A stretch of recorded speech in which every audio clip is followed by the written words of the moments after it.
document this just because it's gonna happen. I want to remember it and be transparent about it and share with you guys the process of this if I ever choose to share it with you.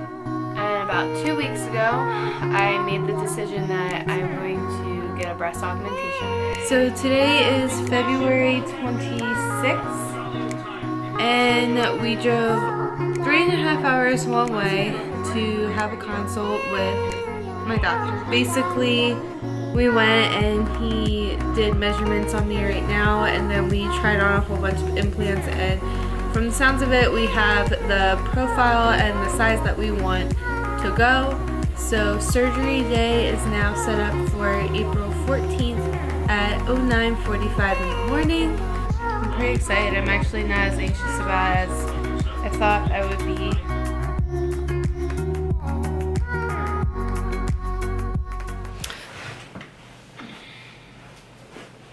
Hi YouTube. So it has been a long time with a lot of good reason, and if you've seen the beginning of this vlog, I have been through a journey.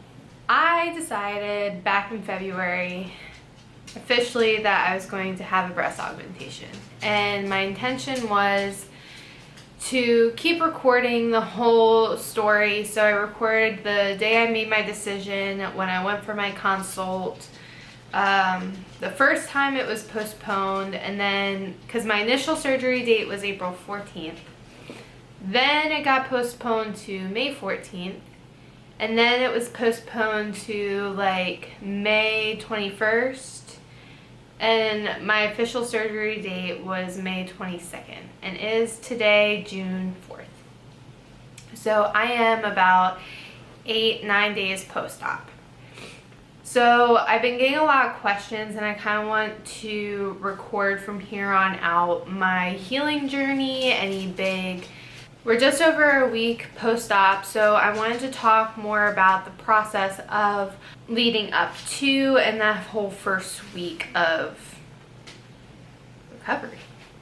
So to start off, I always recommend everybody finds out which surgeon they want to go to. Always go to consultations, always go and talk about different options. Make sure you have the information, ask the right questions and everything. I picked my surgeon. I researched them for a good 2 or 3 months, but I ended up picking a surgeon that a lot of people recommended to me that have done their own breast augmentation and everything. And he was in Dallas, so he's about 3.5 hours away. And I went to my consultation, which did have a fee attached to it, about $100. The process of it was really comforting, especially for someone who has such high anxiety and really wants to make sure everything's right, especially if I'm changing my body in any way. The consultation process, he talked about the benefits of silicone versus saline, different things that you hear in the media nowadays, like breast implant illness, and the difference between textured, non-textured, silicone and saline, if I didn't already say that, the different profiles and all this other stuff. So then what happened was he put on like this granny bra and allowed me to try on different profiles. So there's the moderate, which is the least projectile from the chest wall, the moderate plus, and then high profile, and high profile plus. Some people like the high profile, other people like the moderate plus profile, and how it lays certain ways on your rib cage. And then we talked about whether or not to go over or under the muscle. And he leaves everything up to you after he talks to you and everything about that. What was also interesting was he takes like a 3D picture of your chest, and he was able to put in different sizes based off of like if you told him that you want to be a C cup versus like a double D or something like that. And he'll tell you if he doesn't think something looks right on you. I believe we decided that we were going to do 375 cc moderate plus silicone implant. and that would get me to a big C, small d, he said. And then I paid my reservation fee for the OR, which was $400. So overall, the consultation day minus travel costs was about $500 that came out of my bank account. Because my surgery was in Dallas, we decided to get there a day before. My mother-in-law had to go with me because my husband, being military, is not able to leave San Angelo right now. I had to get 3 different showers using Hepsi Cleanse or a special kind of wash. Basically, it's like a surgical scrub, especially under the armpit and everything, where they were going to be making incisions to help decrease infection. I had to do that the morning before, the night before, and then the morning of surgery. Now, with everything going on the morning of surgery, I took my shower, got ready, went to the surgery center. They told me to get there around 8:15, and my mother-in-law wasn't able to go back with me. She actually had to just drop me off and leave. We thought that she would be able to wait in the waiting room with us, and that wasn't the case. But basically, I went, I registered, they called me back. They had to do a pregnancy test because I'm a female, of course, going under anesthesia. And then they started IV, got some blood work. I talked to anesthesia, who gave me a patch behind my ear to help decrease nausea and complications with anesthesia because I just get really sick with it.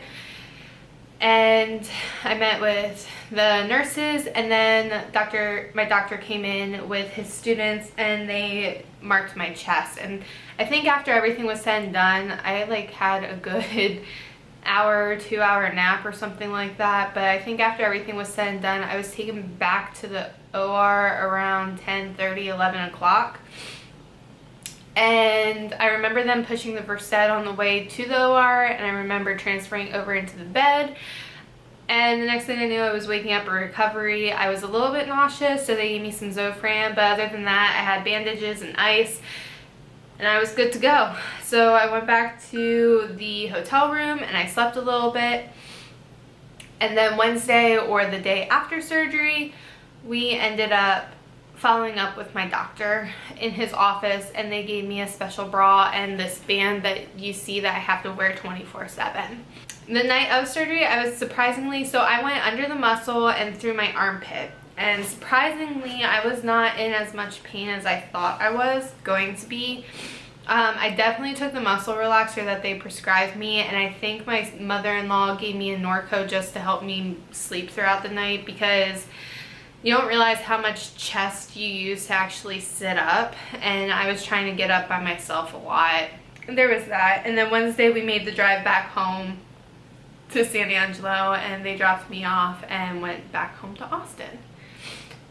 So the following week, depending on, of course, who your surgeon is and what approach they go through, you have to really, you're pretty much, I lived on the couch. They don't want you up and walking around a lot. They want you to limit your arm, chest, and shoulder movement as much as possible, because they just went in and did they cut everything open basically, and that you need to heal. So another thing that nobody really told me about was that you have to sleep upright, and I'm meaning like in a recliner, and I don't have one of those, so I had to like find a way on my sectional to do that, and it was the most inconvenient thing in the world. And because you cannot use your upper arms, shoulder, chest, or anything like that, you need help opening water bottles, you need help opening your pill bottles, you have to have somebody making your food, you have to help someone, or you have to have someone help you even just go to the bathroom to pull your pants down and up and help you wipe if you don't have the mobility yet. I help you sit up on the couch. Like, my husband literally would have to put his arms behind me and help me sit up, because you don't realize how much of this you use until you can't use it. And then we followed up with him again. We had to send him pictures on Monday, and he said everything looked great. Just keep wearing the bra and the band, high and tight and low in the back, which is what I've been doing.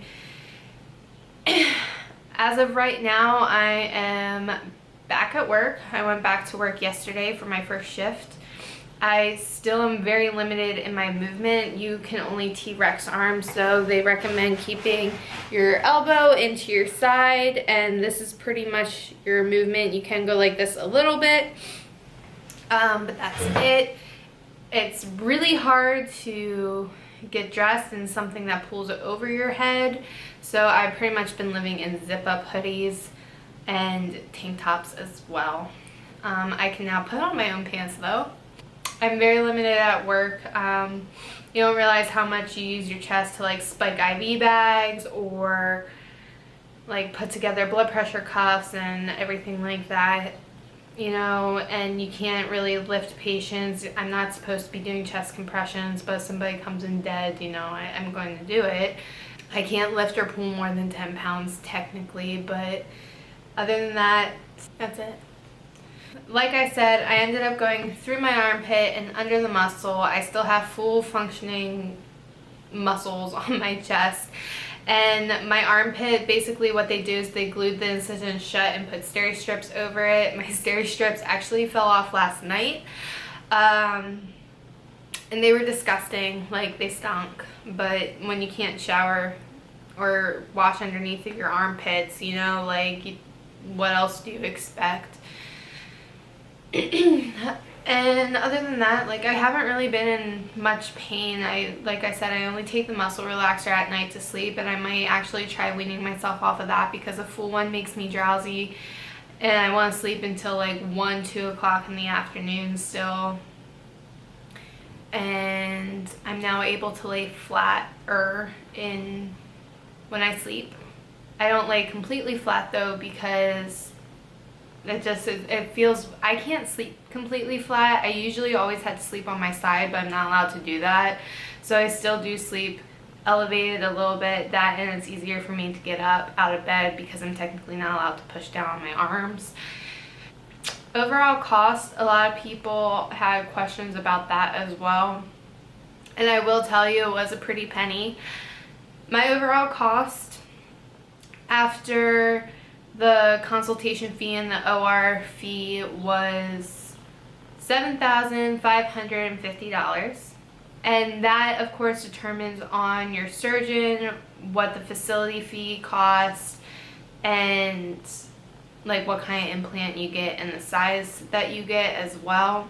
They were really nice and they gave me like a surgery proposal and everything. The total cost of the procedure was $3,850, and that included the $500 that they took off for the procedure fee, or what you paid on your consult day. And then because of my silicone implants, which are more expensive but they have a better outcome generally, those are $1,950. Anesthesia was $550, and then the facility fee was $1,200 as well. I was able to pay all of that pretty much out of pocket, but a lot of people can't do that, so they do have different types of credit options if needed, depending on where you go, that they can accept as well. Other than that, I think that's everything that's been asked so far. If you guys have any other questions or anything, just let me know. You can put them in the comment box below. I'll probably upload another update at least at my 4-week checkup, which would be, well, I have an in-office checkup on June 19th. I'll probably just record somewhere around there and edit and upload then, only because I just want things to be consistent. Thanks for watching, guys. If you guys have any questions, please drop them in the comment box below, and you can also follow me on Instagram. I'll put my Instagram down below and everything like that.